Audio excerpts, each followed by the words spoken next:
നമ്മൾ ഇന്ന് ഒരുപാട് പേര് പറയുന്ന ഒരു കംപ്ലൈന്റ് ആണ്. എനിക്ക് നെഞ്ചെരിച്ചിലുണ്ട്, പുളിച്ചു തേട്ടലുണ്ട്, എനിക്ക് അസിഡിറ്റിയുടെ പ്രശ്നമാണ്.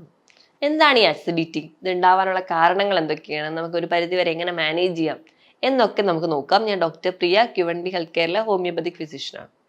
അസിഡിറ്റി അല്ലെങ്കിൽ നെഞ്ചെരിച്ചിൽ, പുളിച്ചു തകട്ടൽ, ഈ വക പ്രശ്നങ്ങൾ ഒരുപാട് പേരിൽ നിന്ന് കാണുന്നുണ്ട്. അതിന് ഏറ്റവും ബേസിക് ആയിട്ടുള്ള കാരണം നമുക്ക് തന്നെ അറിയാം, നമ്മുടെ തെറ്റായ ഭക്ഷണ രീതിയാണ്.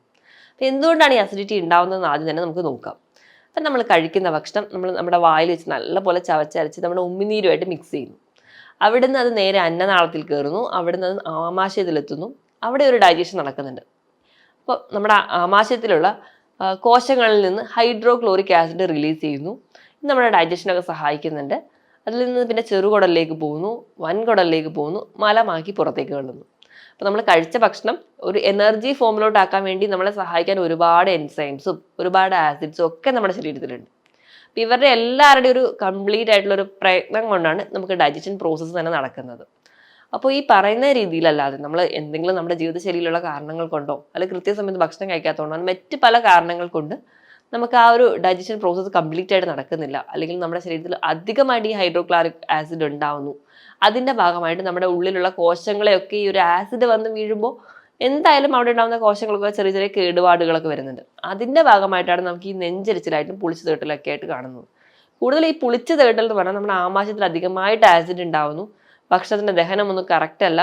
അപ്പൊ അത് നേരെ ആ ഒരു കഴിച്ച ഭക്ഷണമോ അല്ലെങ്കിൽ പുളിച്ച് തികട്ടി നമ്മൾ നേരെ അന്നനാളത്തിലേക്ക് വരുന്നു. അന്നനാളത്തിൽ മുകളിലേക്ക് ഇങ്ങനെ തികട്ടി വരും. അതാണ് നമുക്ക് എരിച്ചിലായിട്ട് പ്രസന്റ് ചെയ്യുന്നത്. അപ്പൊ പല ആൾക്കാരും പറയാറുണ്ട്, എന്തോ മുളക് കഴിച്ചതുപോലെ അല്ലെങ്കിൽ എരിയുന്ന പോലെ നമുക്ക് തോന്നാറുണ്ടെന്ന്. അത്ര കഠിനമായിട്ട് ഈ ഒരു കേസ് നമ്മൾ കേൾക്കുമ്പോൾ അസിഡിറ്റി എന്ന് നമ്മൾ പറയുമെങ്കിലും ഇത് ഭയങ്കരമായിട്ട് ബുദ്ധിമുട്ടുന്ന ഒരുപാട് പേര് നമ്മുടെ ഇടയിൽ തന്നെയുണ്ട്. അപ്പൊ നമുക്ക് ആദ്യം ഇത് ഉണ്ടാവാനുള്ള കാരണങ്ങൾ എന്തൊക്കെയാണെന്ന് നോക്കും. ഏറ്റവും ഒന്നാമതായിട്ട് പറയുകയാണെങ്കിൽ കൃത്യസമയത്ത് ഭക്ഷണം കഴിക്കില്ല. അപ്പൊ എല്ലാവരെയും നമ്മൾ കേൾക്കുന്ന എല്ലാവരും തന്നെ അങ്ങനെയായിരിക്കും. ഇപ്പൊ ഇന്ന് രാവിലെ 8 മണിക്ക് ഭക്ഷണം കഴിച്ചു, ചിലപ്പോൾ നാളെ കഴിക്കുന്നത് 10 മണിക്കായിരിക്കും. അപ്പൊ നമ്മൾ കൃത്യസമയത്തല്ല ഭക്ഷണം കഴിക്കുന്നത്. അപ്പോൾ ഇപ്പൊ കുഞ്ഞു കുട്ടികളുടെ കേസ് എടുക്കുകയാണെന്നുണ്ടെങ്കിൽ ആ ഒരു പ്രായം തൊട്ട് നമ്മൾ ബ്രേക്ക്ഫാസ്റ്റ് അങ്ങ് സ്കിപ്പ് ചെയ്യും. നമ്മൾ രാത്രി ഭക്ഷണം കഴിച്ചിട്ട് ചിലപ്പോൾ പിന്നീട് ഭക്ഷണം കഴിക്കുന്നത് ഒരു രാവിലത്തെ ബ്രേക്ക്ഫാസ്റ്റിനും അല്ലെങ്കിൽ ഉച്ചത്തെ ലഞ്ചിനും ഇടയിലാവാം, അല്ലെങ്കിൽ നേരെ ലഞ്ചിലോട്ടായിരിക്കും. പല കാരണങ്ങൾ കൊണ്ടായിരിക്കും നമ്മളത് പറയാറ്. നമ്മൾ ബ്രേക്ക്ഫാസ്റ്റ് സ്കിപ്പ് ചെയ്യാൻ മെയിൻ ആയിട്ട് പറയുന്നത് സമയം കിട്ടിയില്ല എന്നോ അല്ലെങ്കിൽ മറ്റു പല കാരണങ്ങളും പറയുമ്പോഴും ബ്രേക്ക്ഫാസ്റ്റ് സ്കിപ്പ് ചെയ്യുന്നതാണ് ഏറ്റവും വലുതായിട്ട് ആസിഡിറ്റി ഉണ്ടാവാനുള്ള കാരണം. നമ്മൾ ഒരുപാട് നേരം നമ്മുടെ ആമാശയത്തിലെ ഭക്ഷണമൊന്നും കിട്ടാതിരിക്കുമ്പോൾ, നമ്മുടെ ശരീരത്തിന് വേണ്ട എനർജി ഒന്നും ഇല്ലാതിരിക്കുമ്പോൾ ഈ ആസിഡ് പ്രൊഡ്യൂസ് ചെയ്യും. അതിന്റെ ഭാഗമായിട്ട് അവിടെ ഉണ്ടാകുന്ന കോശങ്ങളെയും നമ്മുടെ ആമാശയത്തിന്റെ ലൈനിങ്ങിനെയൊക്കെ ഉരുക്കിക്കളയുക അല്ലെങ്കിൽ ദ്രവിച്ച് കളയുന്നത് കൊണ്ടാണ് നമുക്ക് അസിഡിറ്റി ഉണ്ടാവുന്നത്. അപ്പോൾ കൃത്യസമയത്ത് ഭക്ഷണം കഴിക്കാത്തത് കൊണ്ട്. ഇതുപോലെ തന്നെ മറ്റൊരു കാരണം പറയുന്നത് നമ്മൾ ഇന്റർമീഡിയറ്റ് ഫാസ്റ്റിങ്ങോ അല്ലെങ്കിൽ മറ്റ് പല ഫാസ്റ്റിംഗ് മെത്തേഡിലോട്ട് പോകുന്ന സമയത്ത് കൃത്യമല്ലാത്ത ഒരു ഡയറ്റീഷ്യന്റെ നിയന്ത്രണത്തിലല്ലാതെ നമ്മൾ സ്വന്തം ഇഷ്ടപ്രകാരം നമ്മൾ ഫാസ്റ്റിംഗ് ഒക്കെ എടുക്കുകയാണെങ്കിൽ അല്ലെങ്കിൽ ഡയറ്റ് എടുക്കുകയാണെങ്കിൽ ആ ഒരു ഫുഡിന്റെ റെഗുലേഷൻ കറക്റ്റ് അല്ലെങ്കിൽ അതുവഴി നമുക്ക് അസിഡിറ്റി ഉണ്ടാവാം. ഇനി ഇതല്ലാതെ തന്നെ പൊണ്ണത്തടിയിൽ അമിത വണ്ണമുള്ളവർക്ക് അസിഡിറ്റിയുടെ പ്രശ്നം കൂടുതലായിട്ട് കാണാറുണ്ട്. കാരണം അവർക്ക് ആ ഒരു ദഹന പ്രക്രിയ കുറച്ച് വീക്കായിരിക്കും. കാരണം അധികമായിട്ട് നമ്മുടെ ആമാശയത്തിന് ചുറ്റുമോ അല്ലെങ്കിൽ കുടലിന് ചുറ്റും കൊഴുപ്പടിയുന്നതുകൊണ്ട് അവിടുത്തെ കറക്റ്റായിട്ട് ഒരു മസിൽസിന്റെ മൂവ്മെന്റ്സ് ഒന്നും ഉണ്ടാവില്ല. ഡൈജഷൻ ഇംപ്രോപ്പർ ആയിരിക്കും. കറക്റ്റായിട്ട് ദഹിക്കാത്തത് കൊണ്ട് തന്നെ ഭക്ഷണം തിരിച്ച് അന്നനാളത്തിലേക്ക് വരാനുള്ള ചാൻസ് വളരെ കൂടുതലാണ്. അതുകൊണ്ടാണ് അമിത വണ്ണമുള്ളവർക്ക് ഇന്ന് കൂടുതലായിട്ടും അസിഡിറ്റിയുടെ പ്രശ്നങ്ങൾ കാണുന്നത്. ഇനി മറ്റൊരു കാരണം എന്ന് പറഞ്ഞിട്ടുണ്ടെങ്കിൽ ചില മരുന്നുകളുടെ അധികം ഉപയോഗങ്ങളാണ്. ഇപ്പൊ പെയിൻ കില്ലേഴ്സോ അല്ലെങ്കിൽ നമ്മൾ പല മെഡിസിൻസ് നമ്മുടെ സ്വന്തം പ്രിസ്ക്രിപ്ഷൻ വഴി തന്നെ മേടിക്കുമ്പോൾ ഒരു ഡോക്ടറുടെ നിയന്ത്രണത്തിൽ അല്ലാതെ കഴിക്കുന്നതിന്റെ ഭാഗമായിട്ട് നമുക്ക് അസിഡിറ്റി വരാറുണ്ട്. ഇനി നമ്മൾ കഴിക്കുന്ന ഭക്ഷണത്തിൽ തന്നെ ഒരുപാട് കാർബണേറ്റഡ് ഡ്രിങ്ക്സ് ആണ്, അല്ലെങ്കിൽ ഒരുപാട് കഫീൻ അടങ്ങിയ ഭക്ഷണങ്ങൾ, ഒരുപാട് മസാലകൾ ചേർത്ത ഭക്ഷണങ്ങളൊക്കെയാണ് കഴിക്കുന്നതെങ്കിൽ അതിന്റെ ഭാഗമായിട്ട് വരാം. അതുപോലെ തന്നെ നമ്മൾ ഭക്ഷണം കഴിച്ച ഉടനെ തന്നെ കിടക്കുകയാണെങ്കിൽ, ഇപ്പൊ രാത്രിയൊക്കെ ഭക്ഷണം ലേറ്റ് ആയിട്ടാണ് കഴിച്ച ഉടനെ തന്നെ കിടക്കുന്ന സമയത്ത് ഡൈജഷൻ ഇൻകംപ്ലീറ്റ് ആയിരിക്കും. അപ്പൊ നമ്മൾ കിടക്കുമ്പോൾ തിരിച്ച് ഭക്ഷണം കയറി വരാനുള്ള ചാൻസ് വളരെ കൂടുതലാണ്. നമ്മൾ ആ ഒരു സ്ലൈഡിങ് പൊസിഷനിലൊന്നും അല്ല നമ്മൾ നിവർന്ന് കിടക്കുന്ന സമയത്ത് ആ ഒരു ഡൈജഷൻ കംപ്ലീറ്റ് അല്ലാത്തത് കൊണ്ട് തന്നെ ഫുഡ് തിരിച്ച് നമ്മുടെ ഈസോഫാഗസിലോട്ട് കയറുന്നതായിട്ട് കാണാം. അതുവഴി നമുക്ക് അസിഡിറ്റി ഉണ്ടാവാം. ഇനി ഇത് ഒന്നും അല്ലാതെ പുകവലി, മദ്യപാനം പോലെയുള്ള ശീലം ഉള്ളവർക്കാണെങ്കിൽ ഇത് ഉണ്ടാവാനുള്ള ചാൻസ് വളരെ കൂടുതലാണ്. എക്സ്പെഷ്യലി മദ്യപാനം പോലെയുള്ള ശീലമുള്ളവർക്ക് അസിഡിറ്റിയുടെ പ്രശ്നം വിട്ടുമാറാതെ നിൽക്കുന്നത് നമുക്ക് കാണാൻ പറ്റും. ഒരുപാട് എരിവും അല്ലെങ്കിൽ മസാല അടങ്ങിയ ഭക്ഷണത്തിനോട് അത്രയും തന്നെ ഇമ്പോർട്ടൻ്റ് ആണ് നമ്മൾ അധികമായിട്ട് ഉപ്പ് അല്ലെങ്കിൽ പഞ്ചസാര അടങ്ങിയ ഭക്ഷണങ്ങൾ കഴിക്കുന്നത്. ഈ ഉപ്പും പഞ്ചസാരയൊക്കെ നമ്മുടെ ശരീരത്തിലെ കോശങ്ങളെ നീർക്കെട്ട് പെട്ടെന്ന് ഉണ്ടാക്കുന്നവയാണ്. അധികമായിട്ട് ഇപ്പം നമ്മൾ കഴിക്കുന്ന മിക്ക ഫുഡ് എടുക്കുകയാണെങ്കിലും അതൊരു പ്രോസസ്സ് ചെയ്ത ഭക്ഷണങ്ങളാണെങ്കിൽ അതിലൊക്കെ ധാരാളമായിട്ട് ഉപ്പ് അടങ്ങിയിട്ടുണ്ടാവും. ഇപ്പോൾ നമ്മൾ കഴിക്കുന്ന ഇൻസ്റ്റൻ്റ് ആയിട്ടുള്ള ഭക്ഷണങ്ങൾ, അപ്പോൾ അത് കേട് കൂടാതിരിക്കാൻ വേണ്ടിയിട്ട് അതിൽ അജിനോമോട്ടോ അല്ലെങ്കിൽ ഉപ്പൊക്കെ ധാരാളമായിട്ട് അടങ്ങിയിട്ടുണ്ട്. അതുപോലെ തന്നെയാണ് ബേക്കറി ഐറ്റംസ്. അവർ കൂടുതലായിട്ടും ഒരു സ്വീറ്റ്നെസ്സിന് വേണ്ടിയിട്ട് ഹൈ ഫ്രക്ടോസ് കോൺ സിറപ്പാണ് ആഡ് ചെയ്യുന്നത്. അപ്പം സാധാരണ പഞ്ചസാരയ്ക്ക് പകരം അല്ലെങ്കിൽ ഗ്ലൂക്കോസിന് പകരം അവർ ഫ്രക്ടോസ് ആഡ് ചെയ്യുന്ന സമയത്ത് അത് നമ്മുടെ കോശങ്ങളിൽ നീർക്കെട്ടുണ്ടാവുകയും അതിൻ്റെ ഭാഗമായിട്ടും അസിഡിറ്റി ഉണ്ടാവും. ഇതല്ലാതെ തന്നെ പെപ്റ്റിക് അൾസർ അല്ലെങ്കിൽ ഡ്യൂഡിനൽ അൾസർ പോലെയുള്ള കണ്ടീഷൻ നിങ്ങളുടെ വയറിലുണ്ടെങ്കിൽ അതിൻ്റെ ഭാഗമായിട്ടും ഈ ഒരു പുളിച്ച തേടൽ നീണ്ടു നിൽക്കുന്നത് കാണാം. അപ്പോൾ ഈ പെപ്റ്റിക് അൾസർ അല്ലെങ്കിൽ ഡ്യൂഡിനൽ അൾസർ എന്ന് പറഞ്ഞാലും ഈ അധികമായിട്ട് എരിവും മസാലയൊക്കെ കൂടുതലായിട്ട് കഴിക്കുന്നവർ കാണുന്ന ഒരു രോഗം തന്നെയാണ്. അപ്പോൾ പെപ്റ്റിക് അൾസർ ആണെങ്കിൽ നമുക്ക് ഭക്ഷണം കഴിച്ച ഉടനെ തന്നെ വയറുവേദനയൊക്കെ ആയിട്ട് പ്രസന്റ് ചെയ്യുന്ന ആൾക്കാരിൽ കൂടുതലും കാണുന്നത് പെപ്റ്റിക് അൾസറാണ്. ഇനി ഭക്ഷണം കഴിച്ചു കഴിഞ്ഞാൽ 1-2 മണിക്കൂറിന് ശേഷമാണ് നിങ്ങൾക്ക് വയറുവേദനയായിട്ടും അല്ലെങ്കിൽ പുളിച്ച് തേട്ടലായിട്ടാണ് പ്രസന്റ് ചെയ്യുന്നതെങ്കിൽ അത് കൂടുതലായിട്ടും ഡ്യൂഡിനൽ അൾസറാണ്. ഈ വക കണ്ടീഷനൊക്കെ ഉണ്ട്. പക്ഷെ നമ്മൾ അതിനെപ്പറ്റി വലിയ ബോധവാന്മാരൊന്നും അല്ല. അല്ലെങ്കിൽ നെഞ്ചരിച്ചിലോ പുളിച്ചു തേട്ടലോ വരുമ്പോൾ നമ്മൾ അപ്പോൾ തന്നെ എന്തെങ്കിലും ഒരു ഹോം റെമഡിയിൽ മാത്രം ഡിപ്പെൻഡ് ചെയ്യുകയാണെങ്കിൽ ഈ അൾസർ നീണ്ടു നിൽക്കുകയും അത് നമ്മൾ ട്രീറ്റ് ചെയ്യാതെ പോകുന്നതിൻ്റെ ഭാഗമായിട്ട് നമുക്ക് ക്യാൻസർ പോലെയുള്ള കണ്ടീഷൻസിലോട്ട് എത്താറുണ്ട്. അപ്പോൾ എപ്പോഴും ഈ ഗ്യാസ്ട്രിക് അൾസർ അല്ലെങ്കിൽ ഗ്യാസ്ട്രൈറ്റിസിൽ നിന്നാണ് ഒരു ഗ്യാസ്ട്രിക് ക്യാൻസറിലൂടെ ഡെവലപ്പ് ചെയ്ത് പോകുന്നത്. അപ്പോൾ ഏറ്റവും ആദ്യം നമ്മൾ ശ്രദ്ധിക്കേണ്ടതാണ്, നമുക്ക് ചെറിയ നെഞ്ചരിച്ചിലോ പുളിച്ചു തേട്ടലോ ആയിട്ട് തുടങ്ങുകയാണെങ്കിൽ നമ്മൾ നമ്മുടെ വീട്ടുവൈദ്യങ്ങളെ വെച്ച് ഡിപ്പെൻഡ് ചെയ്യാതെ ഒരു ഡോക്ടറെ തന്നെ കാണിക്കുക. കൃത്യമായൊരു ഡോക്ടറുടെ നിയന്ത്രണം ഉണ്ടെങ്കിൽ, കൃത്യമായിട്ടൊരു ഭക്ഷണം പറഞ്ഞു തരാനൊരു ഡയറ്റീഷ്യൻ കൂടെ ഉണ്ടെങ്കിൽ നമുക്കൊരു കറക്റ്റ് ട്രീറ്റ്മെൻറ്റ് പാത്ത് വേ ഉണ്ടാവും. അതുവഴി നമുക്ക് കംപ്ലീറ്റ് ആയിട്ട് ഈ ഒരു ഗ്യാസ്ട്രൈറ്റിസ് മാറ്റാറുണ്ട്. ഈ ഗ്യാസ്ട്രൈറ്റിസ് അല്ലെങ്കിൽ നെഞ്ചരിച്ചിൽ പോലെയുള്ള ബുദ്ധിമുട്ടുകൾ ഇന്ന് കുറച്ച് മുതിർന്നവരെ മാത്രമല്ല കുട്ടികളിലും കാണാറുണ്ട്. അതിന് ഒരു പ്രധാന കാരണം നമ്മൾ കഴിക്കുന്ന ജങ്ക് ഫുഡ്സ് തന്നെയാണ്. അതുപോലെ തന്നെ നമ്മൾ മിക്കവാറും ബ്രേക്ക്ഫാസ്റ്റ് സ്കിപ്പ് ചെയ്യുക, അല്ലെങ്കിൽ നമുക്ക് ഇഷ്ടപ്പെട്ട ഭക്ഷണം മാത്രമേ നമ്മൾ കഴിക്കുകയുള്ളൂ, അല്ലെങ്കിൽ നമുക്ക് നമ്മുടെ ശരീരത്തിന് വേണ്ട ഭക്ഷണം കഴിക്കുന്ന ഒരു ശീലം നമുക്കിന്നില്ല. അതിൻ്റെ ഭാഗമായിട്ടാണ് കൂടുതൽ പേർക്കും കാണുക. നമ്മൾ കഴിക്കുന്ന മിക്ക പാക്കറ്റ് ഫുഡുകളും അല്ലെങ്കിൽ ബിസ്ക്കറ്റ്സും കുക്കീസൊക്കെ ഒരുപാട് കഴിക്കുമ്പോൾ അതൊന്നും നമ്മുടെ ശരീരത്തിന് വലിയ ഗുണങ്ങൾ ചെയ്യുന്നതല്ല, മറിച്ച് ഒരുപാട് ദോഷങ്ങൾ ചെയ്യുന്നതാണ്. അപ്പോൾ അവ കഴിക്കുന്നതിൻ്റെ ഭാഗമായിട്ടാണ് കുട്ടികളിൽ കൂടുതൽ പേർക്കും ഈ ഗ്യാസ്ട്രൈറ്റിസിൻ്റെ പ്രശ്നങ്ങൾ കാണാറ്. അപ്പോൾ എന്തൊക്കെയാണ് അതിൽ കാണിക്കുന്ന ലക്ഷണങ്ങൾ എന്ന് പറഞ്ഞാൽ ഞാൻ ആദ്യം മുതലേ പറഞ്ഞതുമായ കാര്യങ്ങൾ തന്നെയാണ്. പുളിച്ചു തകട്ടൽ, നെഞ്ചരിച്ചിൽ, അല്ലെങ്കിൽ ഏമ്പക്കമായിട്ട് നിൽക്കുക, ഗ്യാസിൻ്റെ ബുദ്ധിമുട്ടായിട്ട് നിൽക്കുക, കറക്റ്റായിട്ട് ഒരു ഡൈജഷൻ നടക്കുന്നില്ല. അപ്പോൾ നമുക്ക് എന്തായാലും ഒരു ഗ്യാസ് ഫോർമേഷൻ ഉണ്ടാവും. ഗ്യാസ് ഫോർമേഷനാണ് നമുക്ക് ഏമ്പക്കമായിട്ട് വരും. ചിലപ്പോൾ ഭയങ്കര സൗണ്ടിൽ ഗ്യാസായിട്ട് പോകുന്നത് കാണാം, ചിലർക്കത് കീഴ്വായുമായിട്ട് പോകുന്നത് കാണാം. അപ്പോൾ ഈ ഒരു ഗ്യാസിൻ്റെ ബുദ്ധിമുട്ടുള്ളതുകൊണ്ട് അവർക്ക് യാതൊരുവിധ തരത്തിലുള്ള എരിവുള്ള ഭക്ഷണങ്ങൾ കഴിക്കാൻ പറ്റുന്നുണ്ടാവില്ല, അല്ലെങ്കിൽ മറ്റ് പല ഭക്ഷണങ്ങളും കഴിക്കാൻ പറ്റാത്ത ഒരു അവസ്ഥ വരിക. അതുകൊണ്ട് തന്നെ അവർക്ക് ഒരു ഡൈജഷൻ പ്രോപ്പർ അല്ലാത്തതുകൊണ്ട് ഒരു മലബന്ധം പോലെയുള്ള പ്രശ്നങ്ങളായിട്ട് നിൽക്കുക.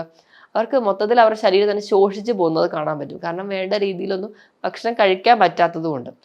അതുപോലെ തന്നെ അവർക്ക് റിക്കറൻ്റ് ആയിട്ട് അല്ലെങ്കിൽ ഇടയ്ക്കിടയ്ക്കിടയ്ക്ക് ഡ്രൈ കഫായിട്ട് പ്രസൻറ്റ് ചെയ്യാം. ഒരു വരണ്ട ചുമ എപ്പോഴും ഉണ്ടാവും, തൊണ്ടയിൽ എപ്പോഴും ഒരു ഇറിറ്റേഷൻ. അപ്പോൾ ആ ഒരു ഇറിറ്റേഷൻ നിന്ന് ഭക്ഷണം ഇറക്കാൻ ബുദ്ധിമുട്ടായിട്ട് തോന്നും. അപ്പോൾ ആദ്യമൊക്കെ നമ്മൾ എന്തെങ്കിലും ഗ്രോത്തിനുള്ള ചാൻസ് ഒക്കെ ആണെന്ന് കരുതും. അപ്പോഴായിരിക്കും നമ്മൾ ഡോക്ടറെ അടുത്ത് പോകുക. അപ്പോൾ നോക്കിക്കഴിഞ്ഞാൽ ചിലപ്പോൾ ഒരു ഗ്യാസ്ട്രൈറ്റിസോ അല്ലെങ്കിൽ ഗ്യാസ്ട്രിക് അൾസറിൻ്റെ തുടക്കമൊക്കെ ആയിട്ടായിരിക്കും പ്രസൻറ്റ് ചെയ്യുക. അപ്പം ഇങ്ങനെയുള്ള ചില ലക്ഷണങ്ങളും ഈ ഒരു ഗ്യാസ്ട്രൈറ്റിസ് അല്ലെങ്കിൽ അസിഡിറ്റി പോലുള്ള കണ്ടീഷൻസിൽ കാണാറുണ്ട്. അപ്പം ഇങ്ങനത്തെ ഒരു ബുദ്ധിമുട്ടുകൾ, ഈ പറഞ്ഞ രീതിയിലുള്ള ലക്ഷണങ്ങളൊക്കെ വിട്ടുമാറാതെ നിൽക്കുന്നുണ്ടെങ്കിൽ നിങ്ങൾ എത്രയും പെട്ടെന്ന് ഒരു ഡോക്ടറുടെ കൺസൾട്ടേഷൻ എടുക്കണം. ചെന്ന് കഴിഞ്ഞിട്ടുണ്ടെങ്കിൽ ഡോക്ടർ ഒന്നെങ്കിൽ ഒരു നമ്മുടെ ഈസോഫാഗസിലൂടെ ഒരു കുഴലിറക്കി നമ്മൾ എൻഡോസ്കോപ്പി ടെസ്റ്റ് ചെയ്യാറുണ്ട്, ഇല്ലെങ്കിൽ മറ്റ് ആമാശയത്തിൻ്റെ എക്സ്റേ പോലെയുള്ള ഇൻവെസ്റ്റിഗേഷൻസിലോട്ട് പോകും. നമുക്ക് എന്താണ് കണ്ടീഷൻ എന്ന് തിരിച്ചറിയുകയാണ് ചെയ്യാറ്. ഇനി നമുക്കിത് തിരിച്ചറിഞ്ഞാൽ നമ്മൾ എന്താണ് മാനേജ്മെന്റ് എന്ന് നോക്കുക. ഏറ്റവും ആദ്യം മാനേജ്മെന്റ് സൈഡിൽ വരേണ്ടത് നമ്മുടെ ജീവിതശൈലിയിൽ തന്നെ ഒരു മാറ്റം വരുത്തുക. ജീവിതശൈലിയിൽ മാറ്റം വരുമ്പോൾ ഏറ്റവും ആദ്യം വേണ്ടതെന്ന് പറഞ്ഞാൽ ഭക്ഷണം കൃത്യസമയത്ത് കഴിക്കുക. കൃത്യസമയത്ത് ഭക്ഷണം കഴിക്കുക. ഇപ്പം എപ്പോഴാണോ എന്നും രാവിലെ ബ്രേക്ക്ഫാസ്റ്റ് കഴിക്കുക ആ ഒരു ടൈമിൽ തന്നെ കഴിക്കാൻ വേണ്ടി ശ്രദ്ധിക്കുക. ഇപ്പോൾ കുറഞ്ഞ അളവ് കുറവാണെങ്കിൽ പോലും നല്ല ക്വാളിറ്റി ഉള്ള ഭക്ഷണം നിങ്ങൾ കഴിക്കുന്ന സമയത്ത് തന്നെ കഴിക്കാൻ വേണ്ടി ശ്രദ്ധിക്കുക. ഭക്ഷണം കഴിക്കുമ്പോൾ മാക്സിമം ഭക്ഷണത്തിലോട് മാത്രം കോൺസെൻട്രേറ്റ് ചെയ്ത് കഴിക്കാൻ വേണ്ടി ശീലിക്കുക. ഒരുപാട് TV അല്ലെങ്കിൽ ഫോണൊക്കെ വെച്ചിട്ടാണ് നമ്മളെല്ലാവരും ഇന്ന് ഭക്ഷണം കഴിക്കുന്നത്. ആ ഒരു ശീലം വരുമ്പോൾ നമുക്ക് ആ ഒരു ഭക്ഷണമായിട്ട് യാതൊരുവിധ ഒരു കോണ്ടാക്ട് അല്ലെങ്കിൽ ഒരു ടേസ്റ്റോ ഒന്നും അറിയാതെ നമ്മൾ അങ്ങ് കഴിക്കുകയാണ് ചെയ്യുക. അപ്പോൾ നമ്മൾ കറക്റ്റായിട്ട് ചവയ്ക്കില്ല, അല്ലെങ്കിൽ പ്രോപ്പറായിട്ട് അവിടെ തന്നെ ഡൈജഷൻ നടക്കാതെ വരും. അപ്പോൾ നമ്മുടെ വായിൽ തന്നെ ഡൈജഷൻ പ്രോപ്പർ അല്ലാതെ ആ ഒരു ഭക്ഷണം നമ്മുടെ ആമാശയത്തിലോട്ട് എത്തുമ്പോൾ അവിടെ അതിന് കംപ്ലീറ്റ് ആയിട്ട് ഒരു ഡൈജഷൻ പ്രോസസ്സ് നടക്കുന്നില്ല. അപ്പം അങ്ങനെ വരുമ്പോഴാണ് കൂടുതലും ഈ ഒരു ഗ്യാസിൻ്റെ പ്രശ്നവും അസിഡിറ്റി ഒക്കെ ഉണ്ടാകുന്നത്. അപ്പം ഭക്ഷണം കൃത്യസമയത്തും നല്ല ക്വാളിറ്റി ഉള്ള ഭക്ഷണങ്ങളും കഴിക്കാൻ വേണ്ടി ശ്രദ്ധിക്കുക. ഭക്ഷണം കഴിക്കുമ്പോൾ ഭക്ഷണത്തിലോട് മാത്രം കോൺസെൻട്രേറ്റ് ചെയ്ത് കഴിക്കാനും ശ്രദ്ധിക്കുക. ഒരുപാട് സംസാരിക്കാതെയും ഒക്കെ ഭക്ഷണം കഴിക്കാൻ ശീലിക്കുക ആദ്യം തൊട്ടേ. അതുപോലെ തന്നെ ഭക്ഷണത്തിനോടൊപ്പം വെള്ളം കുടിക്കാതിരിക്കുക. ഒന്നെങ്കിൽ ഭക്ഷണത്തിന് അരമണിക്കൂർ മുൻപ് അല്ലെങ്കിൽ ഭക്ഷണം കഴിഞ്ഞ് 1 മണിക്കൂറിന് ശേഷം മാത്രം വെള്ളം കുടിക്കുക. നമ്മുടെ ഭക്ഷണത്തിനോടൊപ്പം തന്നെയാണ് നമ്മൾ വെള്ളം കുടിക്കുന്നതെങ്കിൽ നമ്മുടെ ഭക്ഷണം നല്ലപോലെ ഡൈല്യൂട്ട് ആയി പോകും, വെള്ളവുമായിട്ട് മിക്സ് ചെയ്ത്. അപ്പോൾ നമ്മുടെ ഉമിനീരായിട്ടുള്ള ഡൈജഷൻ നടക്കില്ല, അല്ലെങ്കിൽ മറ്റ് ഡൈജസ്റ്റീവ് എൻസൈംസിൻ്റെ ഒരു മിക്സിംഗ് ഒന്നും അവിടെ നടക്കില്ല. അപ്പോഴും ഡൈജഷൻ ഇംപ്രോപ്പറായിട്ട് നടക്കും. ഇനി അടുത്തൊരു കാര്യം എന്ന് പറഞ്ഞിട്ടുണ്ടെങ്കിൽ ആവശ്യമില്ലാതെ മരുന്ന് കഴിക്കാതിരിക്കുക. ഇപ്പോൾ നമുക്ക് എന്തെങ്കിലും ഒരു ഡിസീസ് കണ്ടീഷൻ ഉണ്ടെങ്കിൽ എന്ത് മരുന്നാണെങ്കിലും ഒരു ഡോക്ടറുടെ കൺസൾട്ടേഷൻ എടുത്ത പ്രകാരം മാത്രം നിങ്ങൾ കഴിക്കുക.